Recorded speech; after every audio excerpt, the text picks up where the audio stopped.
ito yung ini-spray ko sa kanya, mula nang dumating sila dito. Dalawa to mga kasis. And then, ito first time kong order nito, itatry ko sa kanya. Sana gumaling yung skinny dog. Sa ngayon kasi mga kasis, meron na siyang pangalan. Hindi ko muna siya binobroadcast yung name niya kasi hindi ko pa siya totally napapagaling. So, nag-home remedy lang kami sa kanya sa ngayon.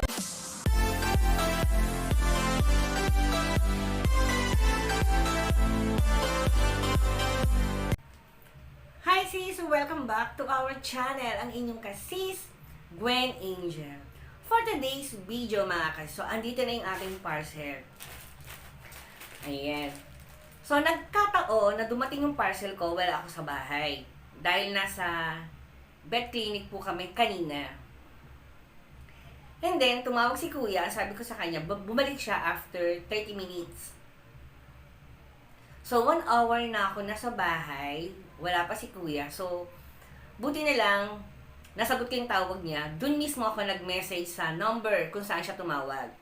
And then, sabi ko sa kanya, kuya, andito na kami sa bahay. Yung parcel ko, tapos yung name ko, sinend ko sa kanya.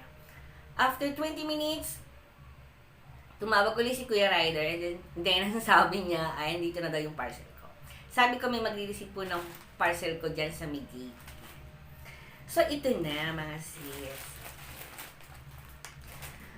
So, isang items lang naman tong mga sis na bubuksan natin. Para to sa aming dogs. So, wag na natin patagalin mga sis at buksan na natin. So, ang parcel natin ng isang piraso lang is 120 mga kasis.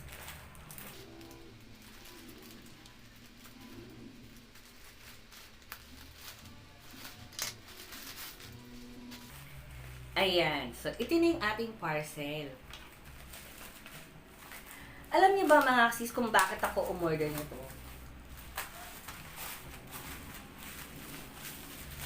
Umorder po tayo na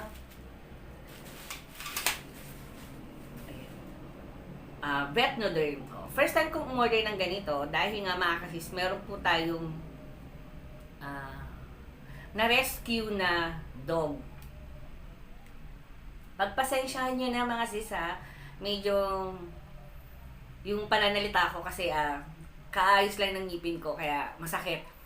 So ayan mga kasis, dahil nga first time ko umorder ng Vetnoderm, dahil nga po meron po tayong na-rescue na dog. So, yung dog na na-rescue po namin ay meron siyang mga galis. Oo, may galis po yung dog.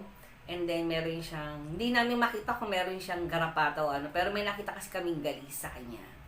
So ito, sana tong Vetnoderm Medicate Herbal Soap, sana umeffect sa kanya mga sis.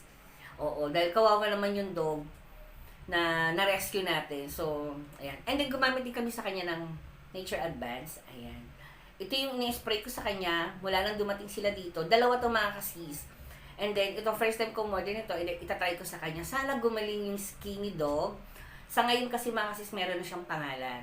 Hindi ko muna siya binobroadcast yung name niya kasi hindi ko pa siya totally napapagaling. So, nag-home remedy lang kami sa kanya sa ngayon. So, ito yung ating first unboxing. So, Vetnoderm para sa ating rescue dog. So, ayan mga kasis, maraming salamat at sinuman niyo ako dito sa ating